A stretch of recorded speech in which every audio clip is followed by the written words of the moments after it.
Mr. President, Dr. Biden, Madam Vice President, Mr. Emhoff, Americans, and the world. When day comes, we ask ourselves, where can we find light in this never-ending shade? The loss we carry, a sea we must wade. We've braved the belly of the beast. We've learned that quiet isn't always peace, and the norms and notions of what just isn't always just is.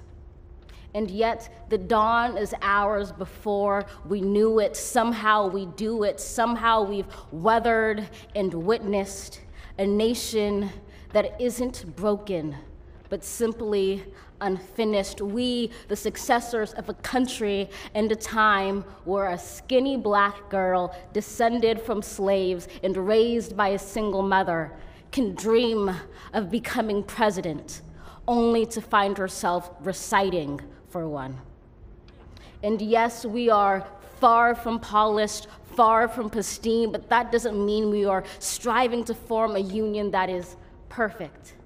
We are striving to forge our union with purpose, to compose a country committed to all cultures, colors, characters, and conditions of man. And so we lift our gazes not to what stands between us, but what stands before us. We close the divide because we know to put our future first. We must first put our differences aside. We lay down our arms so we can reach out our arms to one another. We seek harm to none and harmony for all. Let the globe, if nothing else, say this is true. That even as we grieved, we grew, that even as we hurt, we hoped, that even as we tired, we tried, that we'll forever be tied together, victorious, not because we will never again know defeat, but because we will never again sow division. Scripture tells us to envision that everyone shall sit under their own vine and fig tree, and no one shall make them afraid.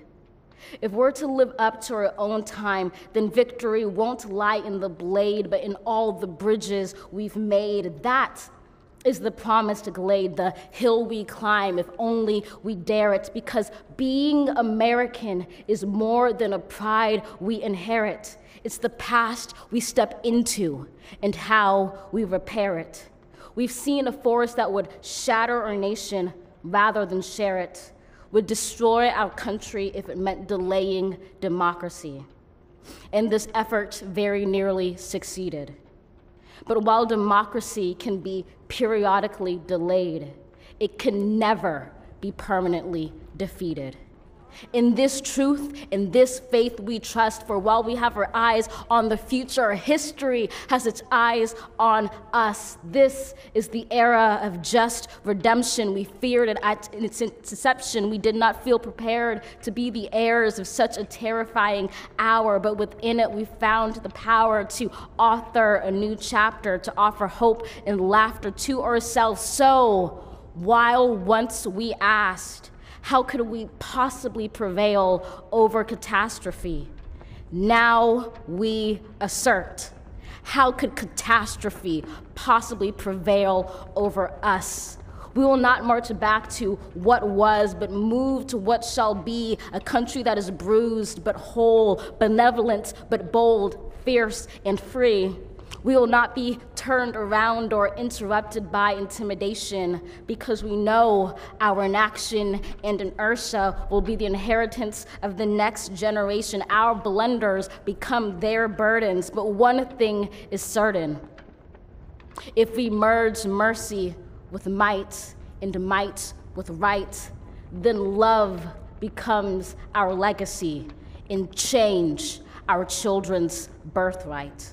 So let us leave behind a country better than the one we were left. With every breath from my bronze-pounded chest, we will raise this wounded world into a wondrous one. We will rise from the gold-limbed hills of the West. We will rise from the wind-swept Northeast, where our forefathers first realized revolution. We will rise from the lake-rimmed cities of the Midwestern states. We will rise from the sun-baked South. We will rebuild, reconcile, and recover in every known nook of our nation, in every corner called our country. Our people, diverse and beautiful, will emerge battered and beautiful. When day comes, we step out of the shade, aflame and unafraid. The new dawn blooms as we free it. For there is always light, if only we're brave enough to see it, if only we're brave enough to be it.